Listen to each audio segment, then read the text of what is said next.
Hello friends, welcome to SF education current affair through MCQs की series में आज हम 7 अक्टूबर के करंट अफेयर को डिस्कस करेंगे।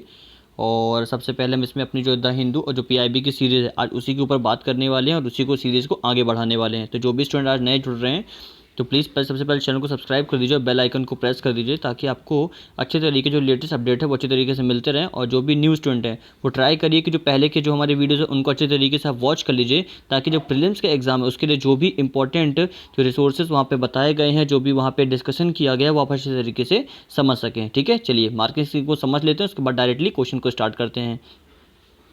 देखिए हमारे यहाँ जो मार्किंग स्कीम है, आपको यहाँ पे कम से कम 10 में से 6 क्वेश्चन को आपको करेक्ट करना है ताकि आपकी प्रीलिम्स की जो एक क्राइटेरिया होता है कि आप अगर वहाँ पे 60% जो एग्ज़ाम को क्रैक करने के लिए एटलीस्ट आपको 60% क्या करना पड़ता है, एग्ज़ाम को क्रैक करना पड़ता है। ठीक है, मतलब उतने 60 क्वेश्चन आपको एटलीस्ट वहाँ पे करेक्ट करना पड़ता है।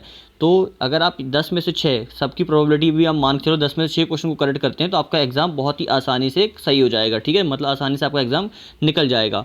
तो यहाँ पे जो मार्किंग स्कीम में यही है कि अगर आपकी स्कोर 8 से 10 आता है तो इसको बेस्ट स्कोर माना जाता है। ठीक है, और अगर आपका स्कोर 6 से 8 के बीच आता है तो गुड परफॉर्मेंस इसकी देखी जाती है। अगर 4 से 6 के बीच में आ रहा है इसका मतलब ये है कि अगर देखिए 6 से ऊपर इसका मतलब कि आपने ठीक अच्छे समझ के पढ़ा है, लेकिन अगर 6 से नीचे आ रहा है इसका मतलब कि आपने या तो रीडिंग केयरफुली नहीं की है, तो वहाँ पे आपको क्या थोड़ा सा इंप्रूवमेंट की ज़रूरत है, तो उससे अब वो चीज़ दूर जाएगी। और अगर लेस देन 2 से 4 मतलब 4 से नीचे आ रहा है आपका स्कोर, तो वहाँ पे प्रोबेबिलिटी है कि अगर आपका एग्जाम शायद ना निकले। बट टेंशन नहीं लेना है, अगर आप इसको वापस से एक बार रिवाइज करते हो, ठीक है, अगर आपका 2 स्कोर आता है, 0 भी आता है, इसको रिवाइज करते हो तो डेफिनेटली 2 से 4 का जो कॉलम है ये आपका 6 से 8, 8 से 10 के बीच में आना स्टार्ट हो जाएगा। ठीक है, तो कोशिश करिएगा, बहुत ही केयरफुली रीडिंग करिएगा। ठीक है, चलिए आज का पहला क्वेश्चन चलते हैं, पहले क्वेश्चन पर डिस्कस करते हैं। फर्स्ट क्वेश्चन है कंसिडर फॉलोइंग पेयर्स। यहाँ पे आपको पेयर्स दिए हुए हैं, बताना कौन कौन से पेयर करेक्टली मैच होते हैं। ठीक है, जो पास हैं ये आपको जो पास दिए हैं क्या कौन कौन से पास रियली कनेक्ट करते हैं, जैसे फोटुला पास ले विथ कारगिल। ठीक है, जो फोटुला पास है ये ले और कारगिल को कनेक्ट करता है। और जो जेलेपला है ये सिक्किम विथ तिब्बत, मतलब सिक्किम और तिब्बत से होके जाता है। थर्ड जो आपका ये खारदुंगला है जो लद्दाख विथ सियाचिन ग्लेशियर, मतलब लद्दाख और सियाचिन ग्लेशियर में जो पास आता है वो आपका खारदुंगला पास होता है। ठीक है, तो कौन सी स्टेटमेंट करेक्ट है? Option A 1 and 2, option B 2 and 3, option C 1 and 3 and option D all of the above. Video को पॉज करके आंसर दीजिए और बहुत ही केयरफुली रीडिंग करिएगा जैसा कि मैंने आपको पहले बताया था। चलो देख लेते राइट आंसर क्या है। आपने आंसर सोच लिया होगा। देखिए सबसे पहले इजी से इजी चलते हैं। खारदुंगला पास सभी को पता है कि सियाचिन ग्लेशियर और लद्दाख के पास से होकर जाता है। और उसके अलावा जो आपको फोटुला पास है ये आपका लेह कारगिल से होकर जाता है, ये भी ठीक है। जो आपका जेलेपला ये पास है ये आपका सिक्किम और तिब्बत से होकर जाता है। ठीक है, तो तीनों स्टेटमेंट करेक्ट है। राइट आंसर आपका option D will be your right answer. ठीक है, चलिए कुछ और चीज़ें समझते हैं इसके बारे में। देखिए यहाँ पे देख लेते हैं कुछ लिंकिंग फीचर, जैसे बनिहाल पास। देखिए पास से रिलेटेड क्वेश्चन आपसे पूछे जा सकते हैं कि जितना ज़्यादा जो हमारा एलएसी और जो हमारा एलओसी दोनों न्यूज़ में, इसलिए ठीक है। तो जो आपका बनिहाल पास है ये Kashmir valley with the outer Himalaya and the plains in the south, ये वहाँ से लोकेट करता है। बारालाचला पास ये आपका Lahaul district in Himachal Pradesh with Leh district in Ladakh. तो आप कोशिश करिए कि इसका डिस्ट्रिक्ट और एरिया दोनों याद रखिए कि जो आपका बारूलच्चा पास है ये आपका लाहौल डिस्ट्रिक्ट में हिमाचल प्रदेश में, और वहाँ से ये लेह डिस्ट्रिक्ट लद्दाख को कनेक्ट करता है। फिर फोटुला पास अभी हमने डिस्कस कर लिया कि लेह विद कारगिल ऑफ लद्दाख से रिलेट करता है। रोहतांग पास सभी कोई जानते हैं, Kullu valley with the Lahaul and Spiti valleys of Himachal Pradesh, ये रोहतांग दर्रा जो रोहतांग पास कहते हैं वहाँ से होके जाता है। फिर आपका आता है शिपली इलाका पास, ये Kinnaur district of Himachal Pradesh autonomous region of Tibet China, वहाँ से होके जाता है। जेलेपला पास अभी हमने डिस्कस किया। नाथुला पास सभी कोई जानते हैं कि Sikkim with autonomous region of Tibet, Sikkim जो सिक्किम में आता है वहाँ पे नाथुला पास आपका लोकेट करता है। लिपू लेक पास ये हम वैसे भी डिस्कस कर चुके हैं कि नेपाल के बॉर्डर के पास जो पास मिलता है जो हमारे इंडिया नेपाल के बीच, उसको लिपू लेक पास कहा जाता है, उत्तराखंड से होकर जाता है। खारदुंगला पास अभी हमने डिस्कस किया, और जो आपका बोमीदीला पास है ये भी अरुणाचल प्रदेश के अंदर आता है। ठीक है, तो ये इंपॉर्टेंट पासेस हैं, इसके बारे में याद रखिएगा। नेक्स्ट क्वेश्चन पे चलते हैं। नेक्स्ट है the French overseas territory new Caledonia was recently news, it is located in which of the following ocean. यहाँ पे बताना कि एक फ्रेंच की ओवरसीज टेरिटरी है, ठीक है, वो जिसका नाम है न्यू कैलेडोनिया, अभी रिसेंटली न्यूज़ में थी। इसको बताना है कि ये किस ओशियन में लोकेट करती है, फिर हम इसके पीछे का कॉज डिस्कस करेंगे कि कारण क्या था इसको इस न्यूज़ को बनाने का। ठीक है, option A Indian ocean, option B Pacific ocean, option C Atlantic ocean, option D Arctic ocean. So video को पॉज करिए, आंसर दीजिए एंड फिर हम डिस्कस करते हैं इसके बारे में।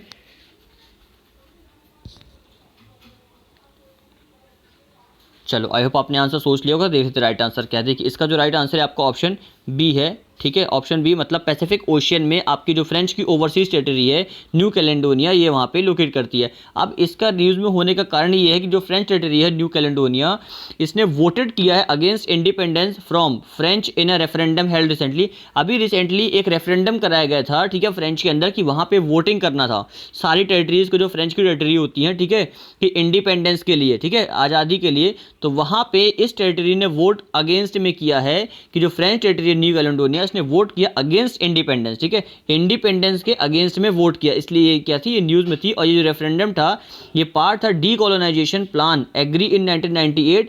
डीकोलोनाइजेशन, जब कोलोनाइजेशन चल रहा उस समय, जब डीकोलोनाइजेशन किया गया था उस समय एक प्लान तैयार किया गया था जिसमें 1998 में जो रेफरेंडम किया गया था, जिसका नाम रखा गया था नोएमिया अकॉर्ड। क्या नाम रखा था? नोएमिया अकॉर्ड।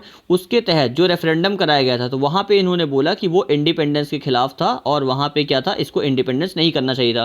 तो न्यू कैलेडोनिया ये एक आर्कीपेलागो है and special collectivity of France located in south west Pacific ocean में इसकी लोकेशन है, ठीक है। और जो पॉपुलेशन है, जो इंडिजिनियस जो आपके यहाँ कनकास रिप्रेजेंट करते हैं, 39% ऑफ द पॉपुलेशन यहाँ पे लोकेट रहती है। और यूरोपियन सेटलर्स जो हैं जिनको कैलेंडोचिस कहा जाता है, ये 27% है, ठीक है। तो ये इसके बारे में याद रखना, कुछ इंपॉर्टेंट चीज़ है। चलिए नेक्स्ट क्वेश्चन पे चलते हैं। नेक्स्ट है consider the following statement with respect to Shaurya missile. Shaurya missile recently news में थी, आपको बताना कौन सी स्टेटमेंट करेक्ट है। फर्स्ट है it is a surface to surface tactical missile, कि ये सरफेस टू सरफेस मार करने वाली एक टैक्टिकल मिसाइल है। सेकंड है Shaurya is a short range submarine launch ballistic missile, कि शौर्य एक short range submarine launch ballistic missile है, कि ये शॉर्ट रेंज वाली जिसको सबमरीन से लॉन्च किया जाता है वो एक बैलिस्टिक मिसाइल है। तो कौन सी स्टेटमेंट करेक्ट है? Option A 1 only, option B 2 only, option C 1 and 2 and option D none of the above. Video को पॉज करके आंसर दीजिए, फिर डिस्कस करते हैं इसके बारे में।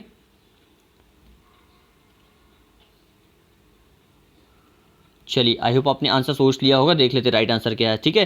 राइट आंसर समझने के पहले सबसे पहले इसका एक्सप्लेनेशन समझिए आप, उसमें आपको अच्छे तरीके से समझ में आएगा कि Shaurya is a land variant of short range submarine launch missile, ठीक है, कि एक short range submarine launch missile है। ये तो ठीक है, ठीक है, लेकिन ये कौन सा वेरिएंट है? इज अ लैंड वेरिएंट, ठीक है। तो यहाँ पे जो आपको दिया हुआ है कि it is a short range submarine launch ballistic missile, तो ये आपकी स्टेटमेंट यहाँ पे इनकरेक्ट हो जाती है। अब इसका इनकरेक्ट होने का जो आंसर है वो भी हम यहाँ पे डिस्कस कर लेंगे, ठीक है। तो it is a capable of carrying 200 kg से लेके 1000 kg तक का ये वेट कैरी कर सकता है। ये सरफेस टू सरफेस एक टैक्टिकल मिसाइल है और साथ ही साथ ये एक land variant short range submarine launch ballistic missile है, जिसको K-15 Sagarika which has a range of at least 750 kilometre, जो 750 किलोमीटर तक ये रेंज तक जा सकता है, ठीक है। तो ये भी काफ़ी इंपॉर्टेंट है, आप याद रखिएगा कि ये कौन सा मिसाइल है। Sorry is a land variant of short range submarine launch ballistic missile, ठीक है। लैंड वेरिएंट है short range submarine ballistic missile का, और जो short range submarine launch ballistic missile होता है, ठीक है। तो ये इसके बारे में इंपॉर्टेंट है, जिसको डॉक्टर APJ अब्दुल कलाम, वहाँ से इसको doctor APJ Abdul Kalam which are launch from Arihant class of nuclear submarine, कि इसको डॉक्टर APJ अब्दुल कलाम जो पोर्ट है वहाँ से इसको लॉन्च किया गया है। और जो Shaurya like many of modern missiles is a canister based system which means that it's stored and operated from specially design compartment, की शौर्य मिसाइल है ये एक मॉडर्न मिसाइल के तौर पर इसको डेवलप किया गया है, जिसमें काफ़ी अच्छे स्टोरेज फैसिलिटी और ऑपरेटिंग फैसिलिटीज़ जो होती है वो उसकी कंपार्टमेंट में रखी जाती है, ठीक है। तो ये इसके इंपॉर्टेंट चीज़ें याद रखिएगा। और साथ ही साथ the missile is less vulnerable to anti ballistic missile defence system due to is high manoeuvrability, ठीक है, कि इसकी जो मैन्यूवरेबिलिटी है ये काफ़ी अच्छी है, जिसके कारण ये क्या है, एक एंटी बैलिस्टिक मिसाइल के तौर पे काफ़ी लेस वल्नरेबल है, ठीक है। तो ये काफ़ी यूजफुल है। तो इसमें जो राइट आंसर होगा ये आपका ऑप्शन सी हो जाएगा, कि पहली और दूसरी दोनों स्टेटमेंट आपकी करेक्ट है। राइट आंसर आपका क्या हो जाएगा? राइट आंसर सी हो जाएगा, कि ये surface to surface tactical missile है और साथ ही साथ Shaurya is a short range submarine launch ballistic missile भी है, ठीक है। नेक्स्ट क्वेश्चन पे चलते हैं।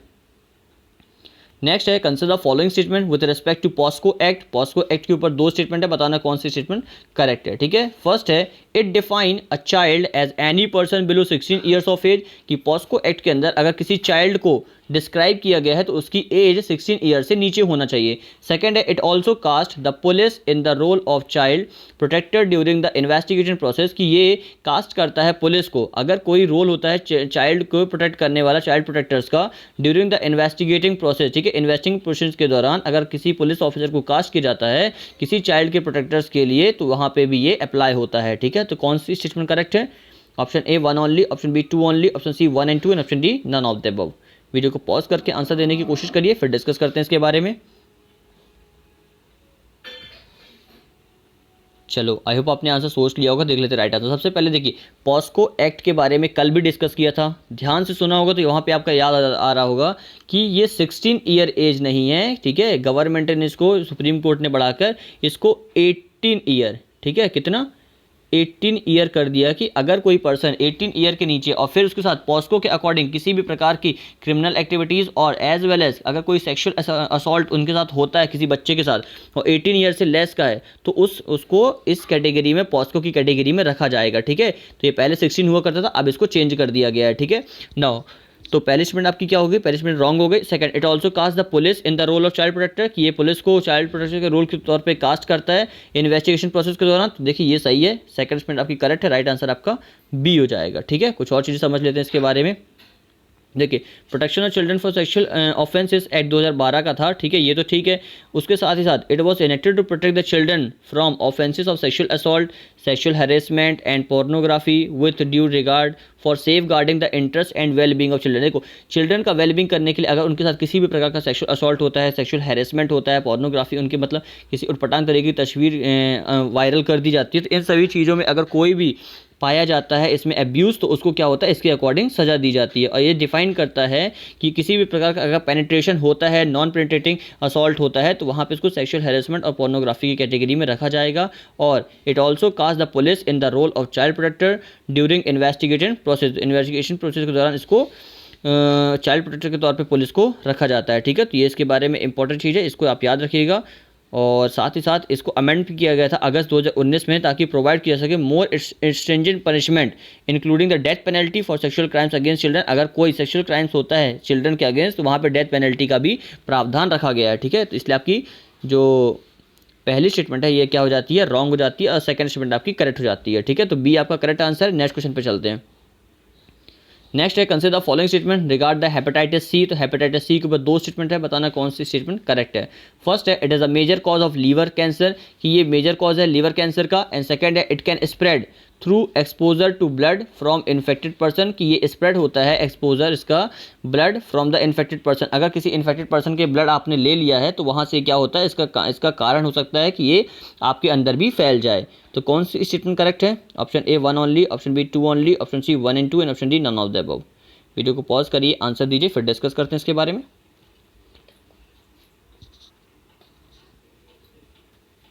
चलो देख लेते हैं राइट आंसर क्या है, ठीक है। कुछ चीज़ें समझते हैं। देखो, सबसे पहले जो पहली स्टेटमेंट दी है, ठीक है, स्टेटमेंट को हिसाब से यहाँ देखो, आंसर तो आपका सी है, दोनों करेक्ट है, लेकिन समझना क्या है, हेपेटाइटिस जो सी है ये एक लीवर डिसीज है, सबसे इंपॉर्टेंट, ठीक है, जिसका कॉज क्या है, हेपेटाइटिस सी वायरस, जिसको SCV कहा जाता है। और ये जो वायरस है ये फैल सकता है एक्यूट और जो क्रॉनिक हेपेटाइटिस है, दोनों के कारण इसका जो कारण बनता है। और जो रेजिंग होता है इसका severity from mild illness lasting a few weeks of serious, अगर आप कुछ वीक्स सीरियस कंडीशन पे है और वहाँ पे आपकी इलनेस मतलब आपकी जो तबीयत थोड़ा ख़राब हो रही है, उसके कारण जो आपको लाइफ लॉन्ग इलनेस तक ही भी ये आपको चल सकता है। मतलब हो सकता है कि आपकी तबीयत जल्दी ठीक हो जाए और हो सकता है कि आपको लाइफ लॉन्ग इस बीमारी से भुगतना पड़ेगा, ठीक है। तो hepatitis C is a major cause of liver cancer, तो लीवर कैंसर का एक मेजर कॉज है, क्वेश्चन पेपर में पूछा जा सकता है। और इसका एक जो एक्सपोजर है, ठीक है, तो वो भी काफ़ी इंपॉर्टेंट, याद रखना कि दिस में happen through injection drug use, अगर कोई आपको इंजेक्शन देता है, किसी तरीके का ड्रग देता है, अनसेफ इंजेक्शन प्रैक्टिसेस की जाती है, अनसेफ हेल्थ केयर की जाती है, ट्रांसफ्यूजन ऑफ अनस्क्रीन ब्लड, ठीक है, किसी जब ब्लड को किसी ब्लड प्रोडक्ट को किसी पर्सन को दिया जाता है तो उसके ऊपर अनस्क्रीनिंग की जाती है, मतलब अच्छे तरीके से उसमें मॉनिटरिंग नहीं की जाती है, और जो सेक्सुअल प्रैक्टिसेस की जाती है उसके कारण, और lead to exposure to the blood, ये सभी क्या करते हैं, ये एक्सपोजर करते हैं ब्लड को और ज़्यादा बढ़ाने के लिए, जिसके कारण क्या होता है, हेपेटाइटिस सी एक कॉज बन जाता है पर्सन को इफेक्ट करने का, ठीक है। तो यहाँ पे जो आपका राइट आंसर है, आपका फर्स्ट और सेकंड दोनों करेक्ट है, राइट आंसर आपका सी हो जाता है, ठीक है। नेक्स्ट क्वेश्चन पे चलते हैं, नेक्स्ट क्वेश्चन को देखते हैं। देखिए ये कुछ इस तरीके से होता है, देखिए जैसे यहाँ पे हैवी वाइटल है, यहाँ पे दोनों वर्क कर रहे हैं। नाउ माइकल हाइड्रोजन्स के कारण ये फैलना स्टार्ट हुआ और फिर ये लीवर जो होता है ये हेपेटाइटिस बी को कैच कर लेता है, ठीक है। तो इसके कारण ये प्रॉब्लम स्टार्ट होना शुरू हो जाती है। तो ये थोड़ा सा ब्लर है image, but I explained you and I hope you understood, ठीक है। नेक्स्ट क्वेश्चन पे चलते हैं। नेक्स्ट है, what is the theme of 12th BRICS summit to be held in November 2020। तो जो ब्रिक्स समिट 2020 नवंबर में हेल्ड होगी, उसके लिए जो अभी एक इसकी जो थीम रखी गई है, ठीक है, इसकी जो थीम रखी गई है आपको बताना कौन सी थीम करेक्ट है, क्योंकि थीम रिगार्डिंग क्वेश्चन भी पेपर में पूछे जाते हैं। तो जो ब्रिक्स समिट है, option A BRICS economic growth for an innovative future, option B BRICS in Africa, collaboration for inclusive growth and shared prosperity in the fourth industrial revolution, ठीक है। थर्ड है stronger partnership for brighter future, and D है आपका BRICS partnership for global stability, shared security and innovative growth. So video को pause करिए, answer दीजिए and फिर हम डिस्कस करते हैं इसके बारे में। चलो देख लेते हैं राइट आंसर क्या है, ठीक है। आई होप आपने आंसर सोच लिया होगा। सबसे पहले ब्रिक का फुल फॉर्म अगर सभी को पता हो तो मुझे कमेंट में जरूर बताना है, ठीक है। चलिए अब ब्रिक का ये फुल फॉर्म मत बताइएगा, आप मुझे ये बताइएगा कि इसमें जो साउथ अफ्रीका है, ठीक है, मैं आपको फुल फॉर्म बताता हूँ। साउथ अफ्रीका को कब ब्रिक्स के अंदर जोड़ा गया था, ठीक है। जो ब्रिक का फुल फॉर्म है इसके अंदर 5 कंट्रीज आती है, जिसमें ब्राज़ील, रशिया, इंडिया, चाइना और साउथ अफ्रीका आती है। इसके पहले ये ब्रिक के नाम से बस जाना जाता था, जिसको BRIC इतना ही कहा जाता था। उसके बाद एक अमेंडमेंट हुआ और किसी सन में, ठीक है, आपको बताना कि वो कौन सा सन है जब उसमें एस मतलब साउथ अफ्रीका को जोड़ा गया था, ठीक है। तो आप मुझे बताइएगा। इसका जो राइट आंसर है आपका ऑप्शन डी है। मतलब जो ब्रिक्स की फुल फॉर्म, जो ब्रिक्स की जो थीम है इस साल नवंबर 2020 के लिए रखी गई है, ये यही है कि ब्रिक्स पार्टनरशिप और ग्लोबल स्टेबिलिटी। तो ग्लोबल स्टेबिलिटी बनाने के लिए ब्रिक्स की पार्टनरशिप की जाएगी, सिक्योरिटी शेयर करने के लिए और इनोवेटिव ग्रोथ के लिए इसमें वर्क किया जाएगा, ठीक है। तो राइट आंसर आपका ऑप्शन डी हो जाता है। तो इसके बारे में याद रखिएगा, काफ़ी इंपॉर्टेंट है। और ये 17 नवंबर 2020 को वीडियो कॉन्फ्रेंसिंग के जरिए ब्रिक्स की 12वीं समिट को ऑर्गेनाइज किया जाएगा। और ये summit this year held under the chairmanship of Russia and AIIMS, ठीक है, जिसको किसके रशिया के अंदर इसको हेल्ड किया जा रहा है। तो इसमें याद रखना इसका एम जो है, यही जो मैंने आपको बताया कि जो ग्लोबल सिक्योरिटी स्टेबिलिटी लाना, शेयर्ड सिक्योरिटी को अच्छे तरीके से मेंटेन करना और इनोवेटिव ग्रोथ के ऊपर फोकस करना। तो ये इसके ऊपर इसका मेन एम है, इसके ऊपर वर्क किया जाएगा, ठीक है। नेक्स्ट क्वेश्चन पे चलते हैं। नेक्स्ट है which of the following country is or are member of quad countries. Again quad countries यूज में थी, फिर से मैंने क्वेश्चन बताया। अभी 4 से 5 दिन पहले इस क्वेश्चन को अगेन डिस्कस किया था, वहाँ पे कुछ नए फैक्ट्स थे, बस इसके बारे में मैंने डायरेक्टली डिस्कस किया था। आई होप आप इसका आंसर जरूर दे पाएंगे, ठीक है। तो क्वाड कंट्रीज में कौन कौन से मेंबर है? India, USA, Japan and D 1 2 3 मतलब सारी की सारी जो दिए वो सभी की सभी करेक्ट हैं। सो वीडियो को पॉज करके आंसर दीजिए, फिर हम डिस्कस करते हैं इसके बारे में। चलिए देख लेते हैं राइट आंसर क्या। अगर आपको याद हो तो आपको पता होगा कि जो क्वाड कंट्रीज मतलब चार कंट्रीज़ का मेंबर है, जो साउथ पैसिफिक और जो आपका साउथ चाइना सी है, वहाँ पे किसी भी प्रकार की प्रॉब्लम ऑकर होने के कारण वहाँ पे क्या करता है, उन कंट्रीज़ को हेल्प करता है जो साउथ चाइना सी में होती है, जो चाइना के इन्फ्लुएंस से काफ़ी ज़्यादा इन्फ्लुएंस हो जाती है, ठीक है। तो इसके अंदर जो मेंबर है इंडिया से है, जापान है। तो आपका राइट आंसर तो ऑप्शन डी हो गया। साथ ही साथ जो चौथी कंट्री है वो कौन सी है? चौथी कंट्री आपकी ऑस्ट्रेलिया है, ठीक है। तो इसके अंदर 4 कंट्रीज है, ये इंडिया, USA, जापान और ऑस्ट्रेलिया है, जिनको जैपनीज कैपिटल टोक्यो, जिसका जो मेट हुए थे अभी रिसेंटली टोक्यो के अंदर, इनकी एक मीटिंग हुई थी, ठीक है, 6 अक्टूबर 2020 को। उसी के कारण ये न्यूज़ थी, जिसमें जो एक्सटर्नल अफेयर मिनिस्ट्री और जो फॉरेन मिनिस्ट्री है, इन्होंने डिस्कस किया था पोस्ट कोविड-19 इंटरनेशनल ऑर्डर किस तरीके से इसको मेंटेन करना पड़ेगा, और जो नीड है कोऑर्डिनेशन करने की, रिस्पॉन्स करने की, वेरियस चैलेंजेस को जो इमर्ज हो रहे हैं पैंडेमिक के कारण, उनको किस तरीके से रिड ऑफ किया जा सकता है, ठीक है, किस तरीके से उनको दूर किया जा सकता है। और ये this is second such quad foreign meeting, first was in 2019। इसके पहले जो क्वाड की मीटिंग हुई थी 2019 में हुई थी और अब 2020 में हुई है, ठीक है। तो याद रखिएगा। अब नेक्स्ट क्वेश्चन पे चलते हैं, ठीक है। ये चारों कंट्रीज के फ्लैग्स हैं, याद रखिएगा। नेक्स्ट क्वेश्चन पे चलते हैं। नेक्स्ट है India has agree to work toward the operationalisation of the Sittwe port with which country in the first quarter of 2020। कि इंडिया किस कंट्री के साथ पहले क्वार्टर जो 2021 का फर्स्ट क्वार्टर होगा उसके साथ एग्री हो गया है वर्क करने के लिए operationalisation of the Sittwe port, जो सिटवे पोर्ट है उसका ऑपरेशनलाइजेशन करने के लिए, ठीक है। Option A Myanmar, option B Bhutan, option C Bangladesh, option D Sri Lanka. तो वीडियो को पॉज करके आंसर दीजिए, फिर डिस्कस करते हैं।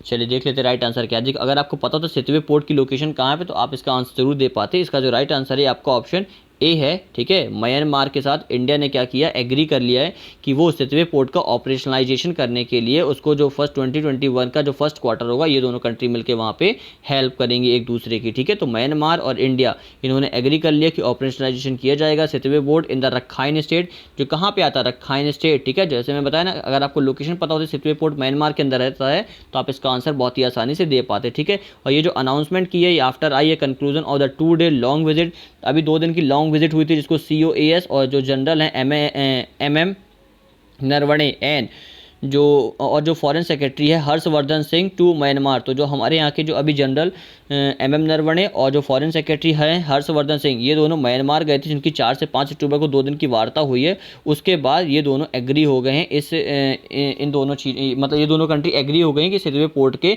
ऑपरेशनलाइजेशन के ऊपर वर्क करेंगे। ठीक है, तो ये इसके बारे में इंपॉर्टेंट थिंग्स याद रखिएगा। पोर्ट काफ़ी इंपॉर्टेंट होता है, तो पोर्ट की लोकेशन आप जरूर याद रखिएगा। ठीक है, कि म्यांमार के अंदर आता है रखाइन स्टेट में। नेक्स्ट क्वेश्चन पे चलते हैं। नेक्स्ट है which of the following UTs has govern setup cocoon auction market for a benefit of farmer during the covid pandemic, कि इनमें से विच ऑफ द फॉलोइंग यूटी की वो कौन सी यूटी जिसने हैज़ द गवर्नमेंट सेटअप, जहाँ पे गवर्नमेंट सेटअप करने जा रही है ककून ऑक्शन मार्केट जो बेनिफिट करेगा फार्मर को ड्यूरिंग कोविड-19 पेंडेमिक के लिए। ठीक है, तो कौन सा स्टेटमेंट करेक्ट है? ऑप्शन है आपके, option A Jammu and Kashmir, option B Ladakh, option C Chandigarh, option D Puducherry. So video को पॉज करके आंसर दीजिए, फिर डिस्कस करते हैं इसके बारे में।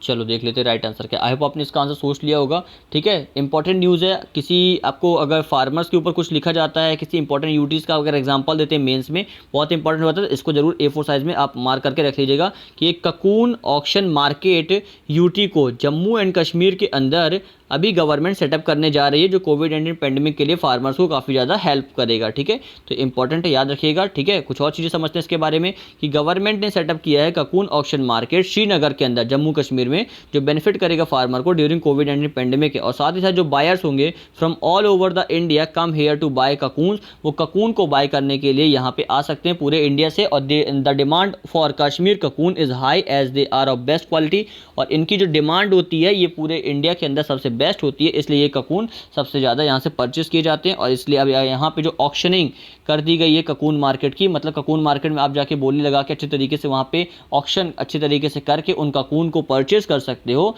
तो पूरे दुनिया से आप यहाँ पे आके क्या कर सकते, सॉरी पूरी दुनिया नहीं, मतलब पूरे ऑल ओवर इंडिया से आके आप यहाँ पे ककून को परचेस कर सकते हो। ठीक है, नेक्स्ट क्वेश्चन पे चलते हैं। देखिए आज का लास्ट क्वेश्चन है 10th। अनाथ कुमार सुरेंद्र वे देव passed away. He was a former judge and acting chief justice of which high court। देखिए कभी कभी पर्सन स्पेसिफिक न्यूज़ आपसे क्वेश्चन पेपर में जरूर पूछे जाते हैं। तो यहाँ पे ये अनाथ कुमार सुरेंद्र देव हैं, ये रिसेंटली अभी इनकी मृत्यु हो गई है। तो ये पूछा जा रहा है कि ये किस हाई कोर्ट के चीफ जस्टिस थे और विच हाई कोर्ट। ठीक है, मतलब चीफ जस्टिस थे किस हाई कोर्ट के। Option A Uttarakhand, option B Allahabad, option C Patna and option D Gujarat. Video को पॉज करिए, आंसर दीजिए, फिर डिस्कस करते हैं।